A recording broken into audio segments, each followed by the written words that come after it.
Ok, ya, todo bien. Escuchen esta comedia de un sueño que se rompió. Bienvenidos a otra sesión desde el estudio del Juan. Ya que estamos finalizando esta fiebre mundialista, ¿cierto? Con el triunfo de la selección de España sobre Argentina, entonces hoy nos convoca una historia bien particular, ¿sí? Hoy trataremos de desentrañar un poco uno de esos laberintos de los más extraños, fascinantes y frustrantes de la historia geopolítica y deportiva de América Latina. Si yo les digo Mundial de México 1986, ¿ustedes en qué piensan? Pues yo, de primera mano, recuerdo las imágenes de Diego Maradona, por ejemplo, consagrándose en el estadio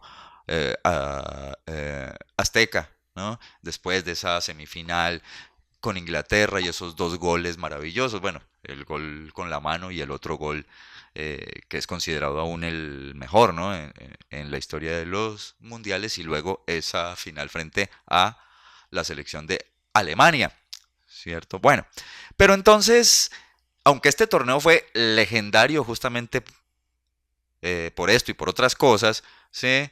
Mm, a veces preferimos archivar bajo el polvo del olvido que ese mundial no debió celebrarse allí, en México, originalmente, ¿cierto? El destino de la Copa del Mundo de la FIFA para el año 86, pues era Colombia, ¿no? Bueno. Y resulta que nuestro país ostenta un récord singular y también bastante vergonzoso, ¿no? Y es que es el único país en la historia de la FIFA que, habiendo sido elegido oficialmente y por unanimidad como sede de un mundial de fútbol de mayores, renunció voluntaria y públicamente a su organización. Esto sucedió definitivamente el día 25 de octubre de 1982, cuando el presidente colombiano Belisario Betancur miró a las cámaras y en una de las alocuciones presidenciales más cortas y fulminantes de la historia le dijo a la FIFA que no. Pero bueno, entonces, ¿por qué pasó esto? ¿Fue realmente un acto de dignidad y de soberanía, como se nos ha contado siempre? ¿O fue el resultado de una suma de cosas que daban cuenta de la desidia gubernamental de 8 años, ¿no? Una quiebra financiera gigantesca y un complot geopolítico internacional? Bueno, eso es lo que trataremos de conversar hoy, entonces por favor vayan al baño, prepárense un tinto, pónganse los audífonos, en fin, y no olviden activar la campanita y darle seguir, suscribirse a este canal, ¿no? @rimanjuárez79. Ya comenzamos. Mediando estadios nuevos, aeropuertos de primer nivel, carreteras de oropel. Para entender en su justa dimensión este colapso, ¿sí? Tenemos que retroceder 12 años en el tiempo. 12 años a partir de 1982. Vámonos para atrás. Vamos primero a 1970, ¿cierto? Que es la fecha exacta. Colombia está celebrando sus Juegos Nacionales en la ciudad de Ibagué. En medio de todo ese júbilo deportivo, un hombre con una visión colosal y un sombrerito muy elegante empieza a mover los hilos. Se trata de Alfonso Senior Quevedo, ¿sí? Pero este señor pues no era cualquier cosa, ¿no? Era el fundador del Club Deportivo Los Millonarios, por ejemplo, y además un dirigente con un peso enorme en el fútbol continental. Senior entonces logra algo increíble. Convence al entonces presidente de la República, Carlos Lleras Restrepo, de que Colombia tiene que organizar un mundial de fútbol, ¿sí? Entonces Lleras le da visto bueno para que presente la postulación para el mundial de 1986, ¿sí? Y entonces, en 1973, la Federación Colombiana de Fútbol hace su solicitud formal y presenta su candidatura ante la FIFA. ¿Listo? Aquí entonces entra a jugar la diplomacia de los pasillos, lo que comúnmente conocemos como lagartería, ¿no? Senior tenía unas impresionantes bajo la manga. Era muy amigo, muy cercano con Sir Stanley Rose, el dirigente británico que en ese momento era el presidente de la FIFA. Entonces, gracias a esta influencia y al entusiasmo puesto por la delegación colombiana, el 9 de junio de 1974 se produce el milagro. En una reunión oficial de la FIFA, Colombia es elegida unánimemente como la sede para el Mundial de 1986. Entonces, el presidente que iba saliendo ya en ese año, que era Misael Pastrana, felicita públicamente al señor Alfonso Senior y celebra la noticia como una prueba del sólido prestigio que estaba adquiriendo la nación. El país entró en una euforia colectiva absoluta. La prensa titula con orgullo, la gente celebra en las calles, parece que Colombia está empezando a tocar el cielo con las manos.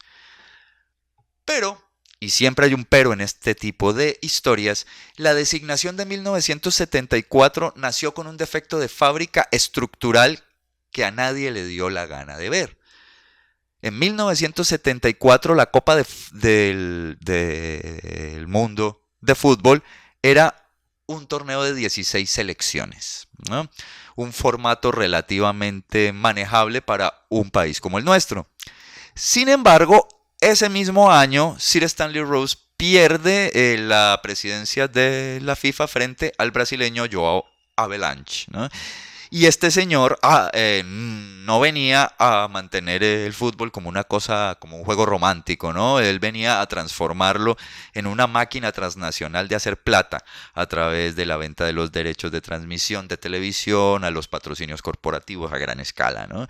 Y entonces, para 1982, bajo la dirección de João Havelange, el Mundial se amplía de 16 a 24 selecciones. Entonces, de la noche a la mañana, las condiciones y el pliego de necesidades técnicas, logísticas, de transporte, en fin, se duplicó.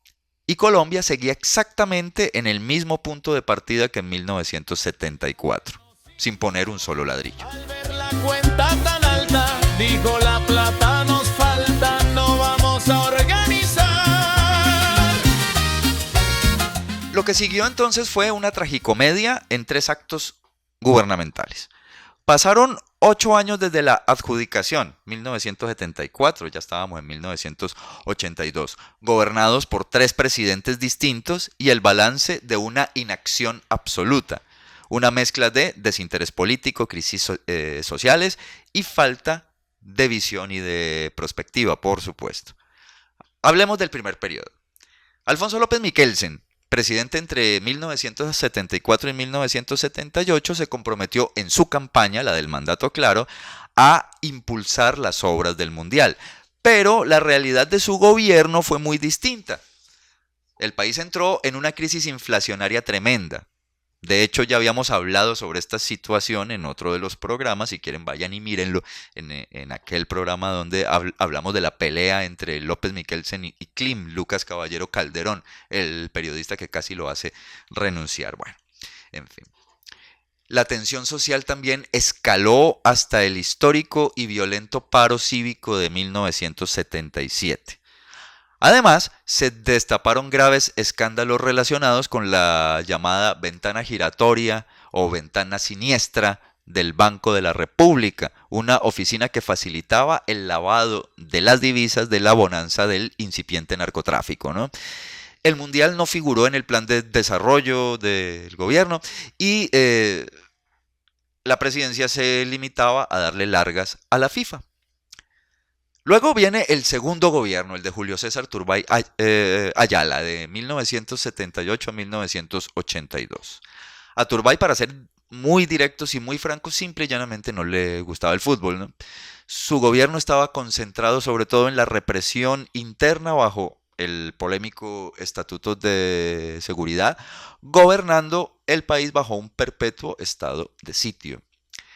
Ante las constantes visitas preocupadas de João Havelange a Colombia, a Turbay se le ocurrió la brillante idea de desentenderse de la cuestión del gasto. Entonces declaró que el Estado daría todo su apoyo moral a la idea de la realización del Mundial. Y entonces promovió la creación de un ente privado llamado la Corporación Colombia 86. La idea era que las empresas privadas pagaran el Mundial.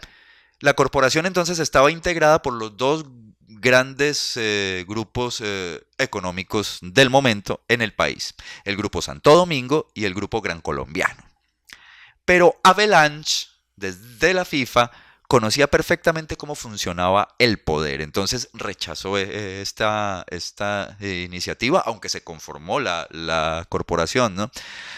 Avalanche exigía que el Estado colombiano firmara las garantías fiscales y liderara las operaciones.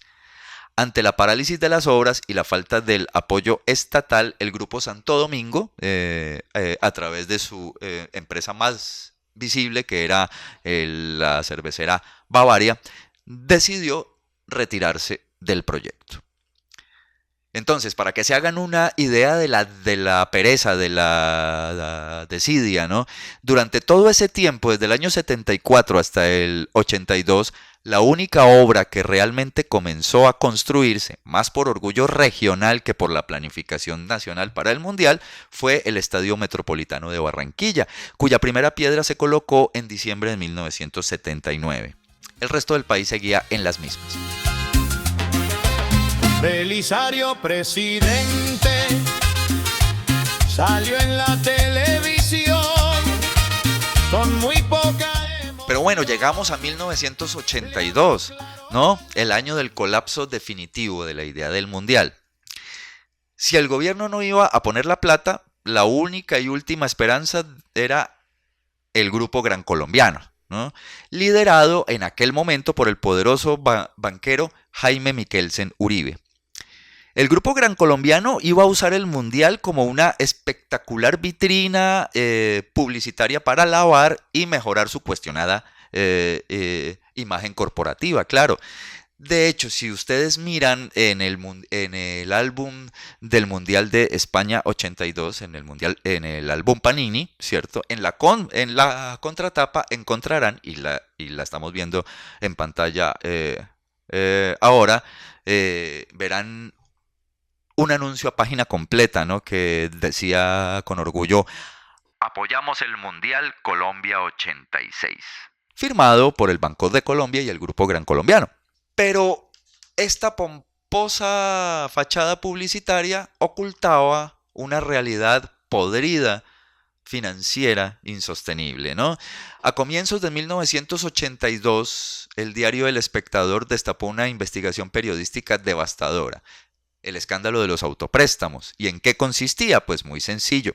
Era las directivas del holding financiero del Grupo Gran Colombiano utilizaban el dinero de los ahorradores del Banco de Colombia para auto-otorgarse préstamos millonarios destinados a adquirir acciones de sus propias empresas y financiar sus proyectos privados. No había fondos reales. Todo era un esquema piramidal fenomenal, ¿no? Y para colmo, en medio de la fiscalización y del escándalo, en medio de la fiscalización gubernamental, Jaime Michelsen tuvo que lidiar con una tragedia familiar devastadora: el secuestro de una de sus hijas a manos del M-19. La crisis familiar y el asedio de las autoridades financieras provocaron el colapso ético y moral, y también técnico, del Grupo Gran Colombiano. Entonces la Corporación Colombia 86 se quedó sin un solo centavo de respaldo. En este momento, Alfonso Senior, a quien ya habíamos dejado un rato atrás, ¿sí?, veía con horror cómo su sueño se deshacía. Tras la renuncia de Colombia al Mundial, el gobierno de Belisario Betancur tuvo que declarar la emergencia económica, expidiendo el decreto 2920 para sanear de urgencia las cuentas del sector financiero y finalmente nacionalizar las entidades del Grupo Gran Colombiano en 1986 para evitar un pánico bancario generalizado en todo el país. Entonces, con el principal inversionista privado en la quiebra y bajo investigación penal, la candidatura de Colombia era ya un cadáver insepulto. Mientras la crisis nos trasnocha con guerrillas y con que la FIFA... Bueno, ya en este escenario de caos absoluto es que la FIFA entonces decide dar el tiro de gracia a la sede colombiana. El vicepresidente de la FIFA, que en ese entonces era un alemán llamado Hermann Neuberger, ¿no? Entonces, que también era directivo de la marca Adidas, no ocultaba su hostilidad hacia los colombianos. Llegó a decir despectivamente ante la prensa internacional que era ridículo organizar un mundial en un país donde la mayoría de la gente anda descalza. Para forzar la renuncia del país, entonces Neuberger y el comité ejecutivo de la FIFA redactaron un pliego de condiciones técnicas que debía cumplirse obligatoriamente antes del 10 de noviembre de 1982. Y cuando uno lee esas exigencias, hoy en día se da cuenta de que están diseñadas justamente para rechazarlas, ¿no? ¿Qué pedían? Escuchen. 12 estadios con capacidad mínima de 40.000 espectadores para la primera fase. 4 estadios con capacidad mínima de 60.000 espectadores para la segunda fase. 2 colosos de mínimo 80.000 espectadores para el partido inaugural y la gran final. Una torre de telecomunicaciones de última generación construida en Bogotá. El congelamiento de las tarifas hoteleras en moneda nacional para todos los miembros de la FIFA a partir del 1 de enero del año 86. La libre circulación de divisas internacionales dentro del territorio nacional, algo que violaba de frente las políticas cambiarias del Banco de la República. Por lo tanto, estaban hasta proponiendo un delito. Una flota masiva de limusinas a disposición exclusiva de los directivos de la FIFA. Aeropuertos con pistas aptas para aviones tipo jet de gran tamaño en todas las sedes. Y finalmente, una red ferroviaria y vial moderna que conectara de manera eficiente a todas las ciudades anfitrionas. Aquí tenemos que ponernos en contexto, por supuesto. Colombia es un país atravesado por 3 cordilleras andinas. Construir una red de trenes de alta velocidad por medio de la geografía colombiana era un proyecto físicamente inviable para la ingeniería y las finanzas del país en los años 80. Además, recordemos que para esa época ya se estaba desmontando la red ferroviaria existente también, ¿no? Aquí aparece Iván Duque Escobar, a la sazón el papá de nuestro expresidente Iván Duque Márquez, quien en ese momento era el gerente del Instituto de Crédito Territorial, Inscredial, ¿no? Él analiza los costos y entrega un informe lapidario al recién posesionado presidente Belisario Betancur. Cumplir las extravagancias de la FIFA costaría un mínimo de 70.000 millones de pesos de la época. A nivel macroeconómico, el país estaba contra las cuerdas. Las reservas internacionales netas, que habían alcanzado un pico de 5.652 millones de dólares a principios del año 82, se estaban desplomando aceleradamente hasta los 4.893 millones a finales de ese mismo año. El déficit de la balanza de cuenta corriente era de más de 1.200 millones de dólares de la época, ¿no? Y la deuda externa se había duplicado en solo 4 años, alcanzando los 9.138 millones de dólares. Además, la inflación de los alimentos rondaba el 28.4%. El país simplemente no tenía de dónde sacar plata sin provocar una catástrofe social. Así es como llegamos a ese histórico 25 de octubre del año 82. Belisario Betancur se dirige al país en un discurso que dura exactamente 55 segundos y contiene solo 99 palabras. Betancur anuncia la renuncia definitiva del Mundial. Entonces, miremos. El Mundial de Fútbol de 1986 no se hará en Colombia. Previa consulta democrática, como ya lo he hecho, sobre cuáles son nuestras necesidades reales. En este caso, no se cumplió la regla de oro, consistente en que el Mundial debería servir a Colombia, y no Colombia al servicio de la multinacional del Mundial. Aquí tenemos muchas otras cosas que hacer, y no hay ni siquiera tiempo para atender las extravagancias de la FIFA y de sus socios. Y García Márquez nos compensa totalmente lo que perdamos de vitrina con el Mundial de Fútbol. Claro que Belisario era un político muy astuto y sabía que el país estaba sumido en la tristeza y la frustración, así que usó un escudo cultural perfecto para amortiguar el golpe político. 4 días antes de esta intervención que vimos, el 21 de octubre de 1982, la Academia Sueca había anunciado que Gabriel García Márquez era el ganador del Premio Nobel de Literatura. Entonces, por eso, Betancourt cierra su discurso diciendo eso que escuchamos, que García Márquez nos compensa totalmente lo que perdamos de vitrina con el Mundial de Fútbol. Bueno, un Nobel de Literatura a cambio del Mundial de Fútbol, una transición poética para tapar una quiebra nacional. Por su gestión de 10 años, viendo sufrir los engaños de un país que no avanzaba. ¿Qué pasó entonces después de la renuncia y qué pasó tras bambalinas allá en la FIFA?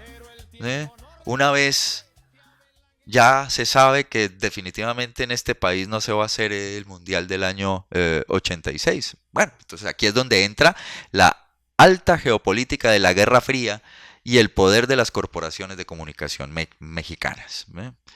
Inmediatamente después de confirmarse la vacante, entonces 3 países se postulan para ser sedes: Canadá, Estados Unidos y México. La campaña de los Estados Unidos estaba liderada y coordinada personalmente por un personaje bastante siniestro, ¿sí? Por el exsecretario de Estado Henry Kissinger, ¿sí? Kissinger pues era fanático absoluto del fútbol y vio en este torneo una oportunidad de oro para consolidar este deporte en los Estados Unidos, ¿no? De hecho, se dice que al finalizar el Mundial de España 1982, Kissinger olió sangre al enterarse de la inacción y los problemas económicos que tenía Colombia.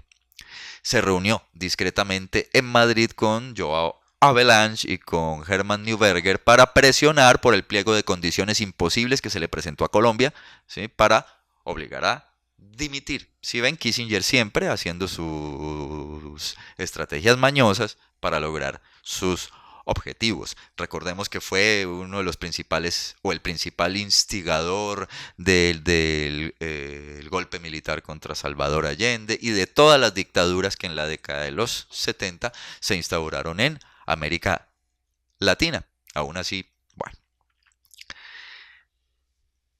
Pero entonces Kissinger cometió un error de cálculo diplomático imperdonable para una persona de su astucia, ¿no? Subestimar el poder de las corporaciones latinoamericanas y la astucia de un hombre clave en la FIFA. Ese hombre era Guillermo Cañedo de la Bárcena. ¿Sí? Este señor operaba con un descarado conflicto de intereses. Sí, era vicepresidente de la FIFA, era la mano derecha de Joao Havelange y al mismo tiempo era vicepresidente de Televisa, el monstruo de telecomunicaciones de México, ¿no? El 20 de mayo de 1983 se celebra el Congreso de la FIFA en Estocolmo, en Suecia, para definir la nueva sede.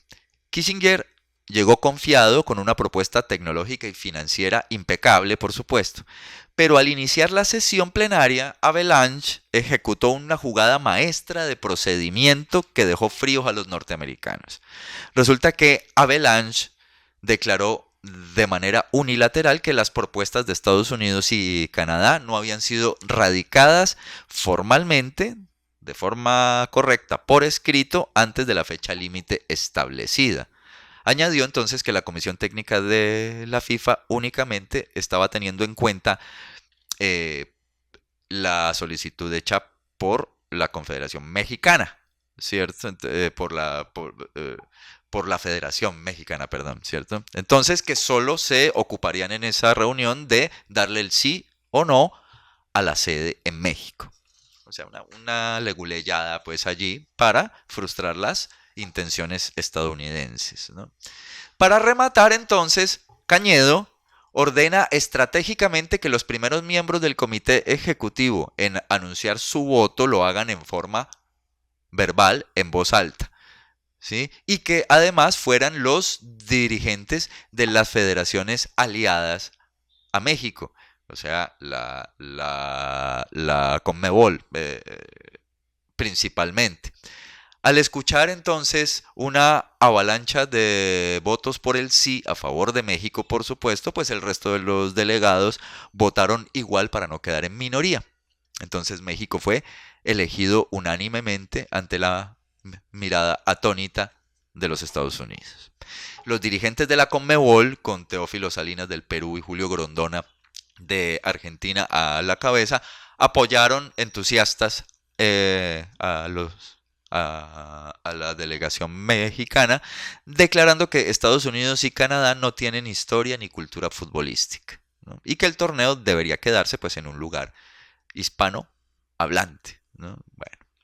Kissinger, entonces, derrotado en su propio juego de la diplomacia de pasillo, admitió después ante los medios haber cometido graves errores de cálculo al no comprender las dinámicas del poder interno en la FIFA y además el peso internacional de Televisa. Bueno, al final de toda esta historia entonces nos queda una pregunta más dolorosa, ¿no? ¿Qué pasó con las promesas? El presidente Belisario Betancur aseguró que el dinero que el Estado iba a ahorrarse en la realización del Mundial se destinaría inmediatamente a construir escuelas, hospitales y centros deportivos de primer nivel en las regiones más apartadas del país. Sin embargo, la historia y las investigaciones posteriores demostraron con tristeza que esas obras jamás se realizaron. La plata simplemente se esfumó en el inmenso hueco fiscal de la crisis económica y el recrudecimiento del conflicto armado. Alfonso Senior, el hombre que trajo el sueño a Colombia, quedó profundamente amargado. Pronunció una frase lapidaria que durante décadas ha resonado en los medios colombianos. Colombia es un país enano, al que no le quedan bien las cosas grandes. Y la empresa de realizar el mundial es un compromiso grande. Yo quería para Colombia algo de ese porte, y Colombia me falló. Esa renuncia entonces deja una especie de trauma, ¿no? Una especie de tara en el deporte colombiano. Durante décadas el país cargó con el estigma de ser considerado una nación maldita para albergar grandes competiciones internacionales, ¿no? El país quedó en un prolongado aislamiento deportivo, porque rota la ilusión de la gente de ver a sus grandes ídolos, ¿no? A las estrellas mundiales en vivo, en sus canchas. Tuvieron que pasar casi 3 décadas para que Colombia lograra volver a ganarse la confianza de la FIFA, organizando exitosamente el Mundial Sub-20 en el año 2011, su primer gran evento orbital de fútbol, regulado por el ente rector, ¿no? Bueno, sin desconocer que Colombia organizó, fue la sede de la Copa América en el 2001, una Copa América muy cuestionada, ¿no? por los equipos que vinieron y sobre todo por los que no estuvieron, como fue el caso de Argentina, por las cuestiones de seguridad, por las suspicacias que generó pues todo este torneo. Sin embargo, en el 2011 se organizó el Mundial Sub-20, ¿no? Y lo más irónico es que la historia tiene una forma muy particular de intentar repetirse, ¿no? En el año 2021, Colombia y Argentina estaban pues listas para coorganizar la Copa América. Sin embargo, el estallido social del paro nacional, sumado a las complicaciones sanitarias que dejaba la pandemia del COVID-19, obligaron al gobierno a pedir un aplazamiento a la Conmebol. Y esta lo rechazó, retirándole la sede a Colombia para dársela a Brasil. Otra vez ese fantasma de la incapacidad institucional de 1986 apareció y volvió a rondar la mente de los colombianos, ¿no? A fin de cuentas, la historia de Colombia de 1986 es tan solo el reflejo de un país que a veces sueña muy en grande, pero tropieza con su propia realidad política, económica y social. Una lección de historia que vale la pena recordar para ojalá no volverla a repetir jamás. Y el cuento que yo tenía para ustedes por esta semana termina justo aquí.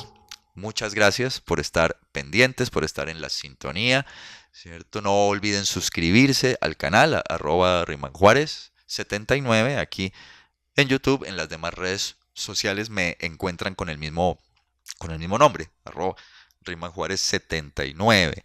Déjenme en los comentarios, ¿no? ¿Qué les pareció el programa? ¿Qué temas quieren que se toquen aquí? ¿Cómo creen que recordaríamos tal vez a un Diego Maradona coronándose Dios del fútbol? No en el Estadio Azteca, sino en el Campín o en el Metropolitano. No sé. ¿Creen también que la decisión del presidente Belisario Betancur fue la más acertada? En fin, los comentarios son suyos y nos ayudan a crecer acá en este espacio. No olviden entonces suscribirse, activar la campanita y como siempre nos despedimos con música, con una cancioncita compuesta por Tigrandia y La Vela para esta ocasión.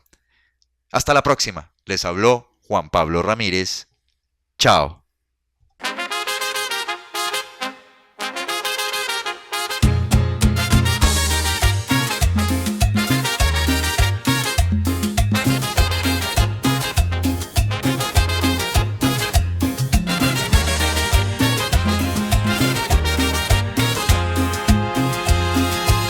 Escuchen esta comedia de un sueño que se rompió cuando el país se creyó dueño de la intermedia. La noticia no fue media. Colombia 86. Pero sin ley ni mies, la FIFA mandó exigencias, cartas con 1000 advertencias que no cumplía ni el rey. Pedían 2 estadios nuevos, aeropuertos de primer nivel, carreteras de oropel y limusinas a huevos. Adelangue con sus relevos. Nos quería facturar. Y el gobierno sin dudar, al ver la cuenta tan alta, dijo la plata nos falta, no vamos a organizar.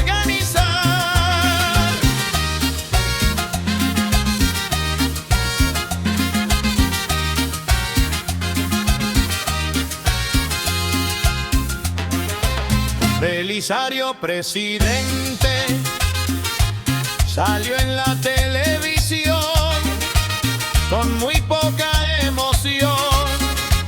Le habló claro a la gente, no es buen momento, se siente Hacer fútbol con derroche. mientras la crisis nos trasnocha con guerrillas y con mafia, que la FIFA nos autografía, que este sueño se zancocha. Alfonso Señor lloraba por su gestión de 10 años, viendo sufrir los engaños de un país que no avanzaba. Él solito gestionaba Con que Stanley Rus la CDD. pero el tiempo no retrocede, que Abelangue trajo otro plan. Si no hay plata aquí se van y México el cupo hereda.